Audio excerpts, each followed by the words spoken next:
UDG çatısı altında yapılan 1979 Bitlis 1 Mayıs kutlaması sadece özgürlükçüler için değil, diğer hareketler açısından da önemli bir moral kaynağı olmuştu. Sıkı yönetim koşullarında bile olsa çalışmalar durmamış, aksine daha da hızlanmıştı. Sırada bu kez 1979 Ekim ayında Ağrı'da yapılacak olan yerel seçim vardı.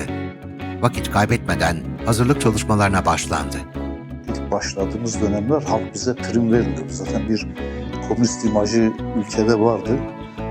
O komünist dinsizdir, imansızdır, ana tanımaz, baba tanımaz, bacı tanımaz gibi düşünceler. Biz bunları yıktık.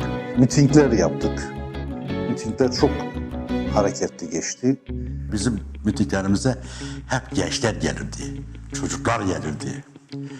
Tabii o Ağrı'nın o CHP'den, Adalet Partisi'nden, ne bileyim o zamanki Selamet Partisi, neyse onlardan gelenler, ya bakın dünyanın gedeni, bunlar çoluk çocuktur ya, bunlarda oy yok ki zaten diyordu. Oysa ki o çoluk çocuk dediği çocuklar, gençler, evet oyları yoktu ama analarının oyunu alırlar. Benim bir arkadaşım yani etiydi, adı dayı kurban attı, rahmete Orhan Apasan. Dedi dayı kurban attı. Dedi oğlum sus, baban duymasın, ben vallahi vereceğim. Babası da Adalet Partisi'nden. Tek tek evlere gidiyorduk, mahalle mahalle geziyorduk. Kapıları çalıyorduk, işte söylüyorduk böyle bir adayımız var. O aday hakkında konuşuyorduk. Kendimiz Kürt olarak, Kürdistanlı olarak düşüncelerimizi iletiyorduk. Hatta bizim elimizi öpmek isteyen şeyler oluyordu.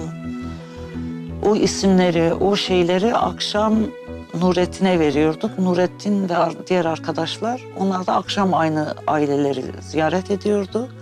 Ve oyları öyle şey yapıyorduk, yani nasıl diyeyim, güvenceye alıyorduk yani. Özgürlük Yolu Hareketi'nin tek başına götürdüğü bir seçim çalışmasıydı. Başka kimsenin katkısı olmadı.